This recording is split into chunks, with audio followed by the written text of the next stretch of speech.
Hello, valued viewers. I hope you're all doing very well.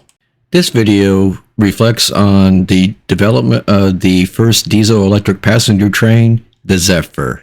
So the year is 1934, and the Electric Motive Corporation provided the power plant for the first and latest fad in passenger service, the lightweight and streamlined articulated train. Two diesel train sets debuted in that year, and both were on Western lines. The first was Union Pacific's M10000, later known as the City of Salina, and that locomotive was powered by the Winton distillate engine, which is one that used spark plugs for ignition.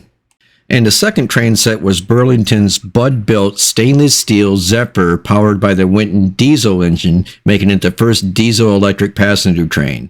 Both trains toured the country before entering regular service. Now, many railroaders may have dismissed the Zephyr and the City of Salina as gimmicks. After all, these lightweight trains are little more than overgrown motor cars, right? Real work requires real power, and that, as everyone knows, is provided by steam locomotives. And that was the attitude at the time, generally speaking, amongst the railroads. That is, the people who operated the locomotives and train sets and what have you. But the reality was that the railroad managers took them a lot more seriously than those operating the locomotives. Their thinking being that these gimmicks just might save the industry. The Zephyr and the City of Salina were intended to attract passengers back to the rails. Basically, what was attracting passengers away from the railroads was electric interurbans, then cars, then airplanes, and then the Great Depression seriously affected ridership, and the railroads felt that they needed a radical solution to get the attention back of the passengers. This was pretty much an age of companies taking wild stunts, so why shouldn't the railroads try something new?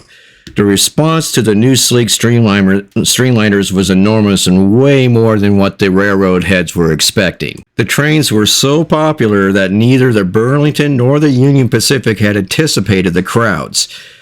There were simply not enough seats on the short, streamlined trains to carry the potential ridership.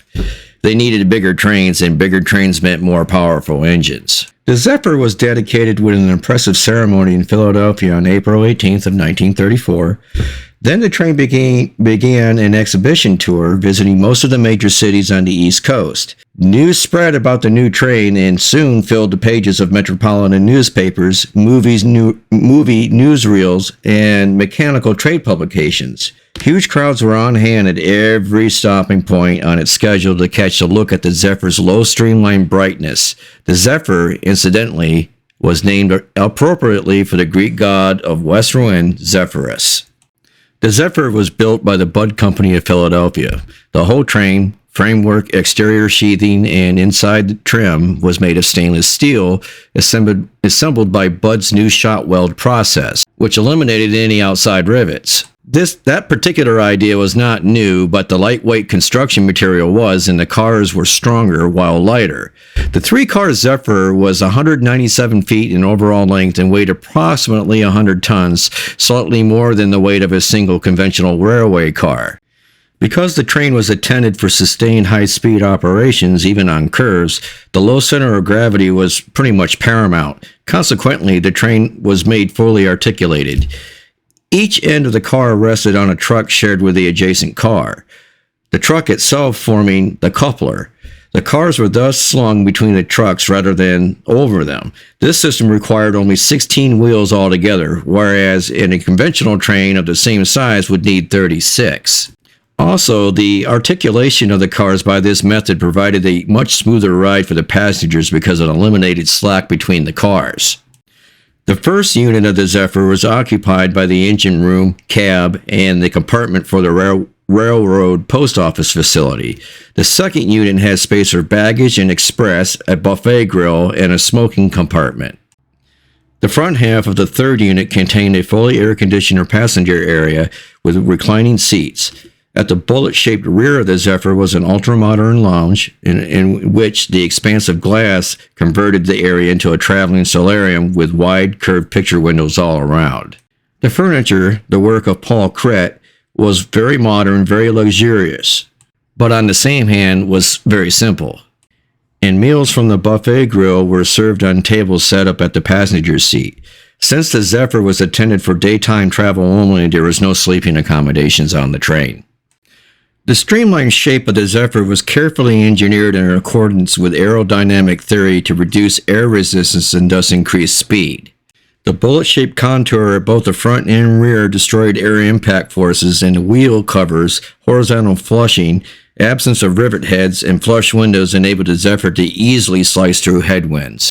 Following its triumphant tour and exhibition, the Zephyr went into regular service on November 11, 1934 on Burlington's important Kansas City, St. Louis, St. Joseph Omaha, and Lincoln Line. Burlington was delighted with the train's performance, especially the economy, which was less than one-half the cost of operating a steam-hauled train of the same passenger capacity.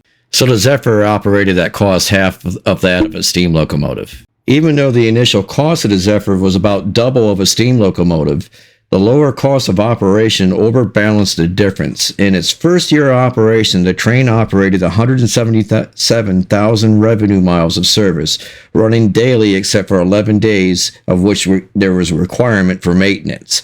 The train made substantial profits for the Burlington, which was not always the case in those days, especially for steam locomotives. The Zephyr had one serious flaw, and that was simply because it was way too small. This sleek, fast streamliner carried 72 revenue seats and so popular with passengers that space was often sold out, sometimes days in advance. Consequently, the road soon added a fourth car and made plans to buy 2 more Zephyr trains. So having heard all of that, it's very reasonable to assume that 2 things happened with the invention of the Zephyr.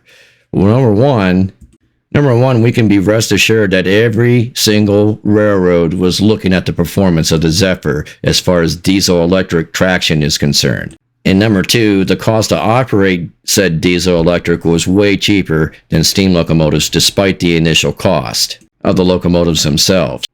And this, more so than any other time, I believe, marked the beginning of the end of steam.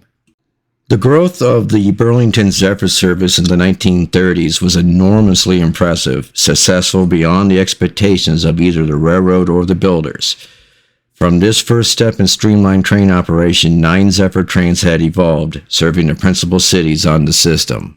So with that, the following specifications applied to the Burlington's Zephyr diesel-electric passengers train set.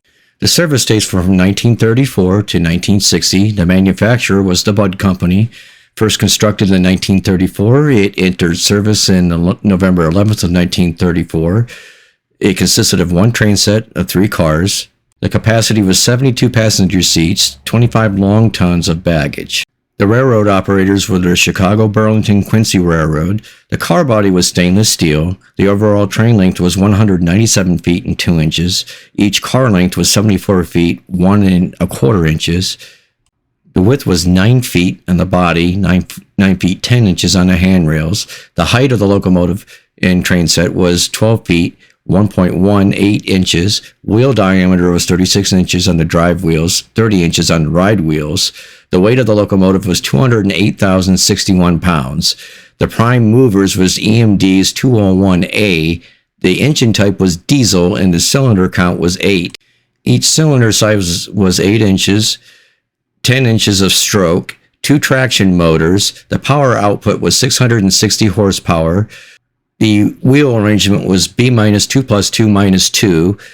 Wheels driven was 2. The bogies had 1 motor bogie, 2 non-motor Jacobs bogies, and 1 non-motor bogie. The seating was open coach 2 plus 2 and an observation lounge, and the track gauge was, of course, 4 feet 8.5 inches. And with that, we'll wrap up this video, and I shall end it by saying thank you for watching the video. If you enjoyed today's content, please leave a like. And also, if you have not subscribed, please do so. Both help the channel grow tremendously. And turn on all of your notifications if you want to see all of my video uploads, which are now daily. And also visit our print shop at Nickel Plate Limited at Etsy.com if you want to support the channel in that way. We thank you once again.